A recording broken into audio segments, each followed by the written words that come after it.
Hello everyone, আসসালামু আলাইকুম। বিভিন্ন চাকরি পরীক্ষায় আসে একটি গুরুত্বপূর্ণ প্রশ্নের আমরা সমাধান করব। চলুন শুরু করা যাক। Solution.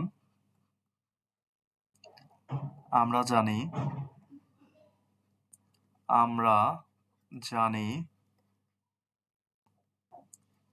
tan inverse a plus tan inverse b equal two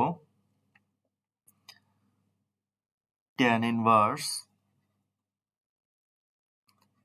a plus b divided by 1 minus ab। এটা আমরা ফর্মুলা জানি।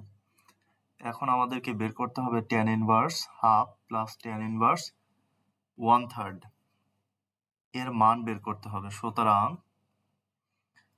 tan ইনভার্স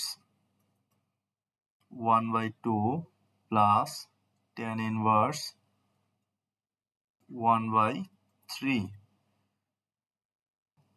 এটা ইকুয়াল টু আমরা লিখতে পারবো tan inverse a plus tan inverse b, অর্থাৎ tan inverse a plus b a plus b divided by 1 minus a b a into b tan inverse. এখন আমরা এটাকে ক্যালকুলেশন করব। ক্যালকুলেশন করলে আসে হচ্ছে আমাদের নিচে 6 আর উপরে আসে হচ্ছে আমাদের 3 আর হচ্ছে আমাদের 2, অর্থাৎ 5/6। নিচে থাকে হচ্ছে আমাদের 1 মাইনাস 1 ডিভাইডেড বাই 3 দুগুণা 6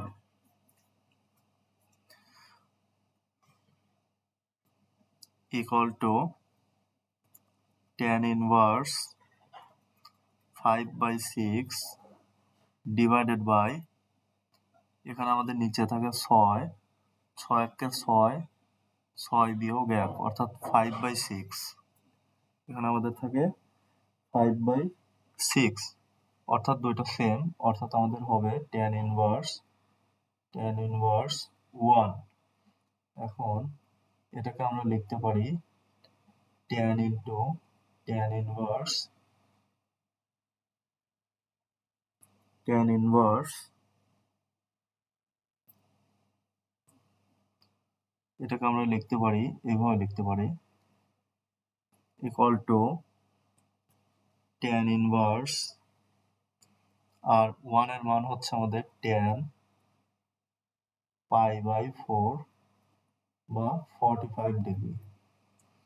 অর্থাৎ এখান থেকে আমাদের এখন tan ক্যান্সেল হয়ে যাবে, আমাদের থাকবে π/4, অর্থাৎ π/4 হচ্ছে আমাদের কাঙ্ক্ষিত অ্যান্সার। π/4 হচ্ছে আমাদের কাঙ্ক্ষিত অ্যান্সার, অর্থাৎ ক নাম্বার হবে হচ্ছে আমাদের right answer. Thank you everyone, আসসালামু আলাইকুম।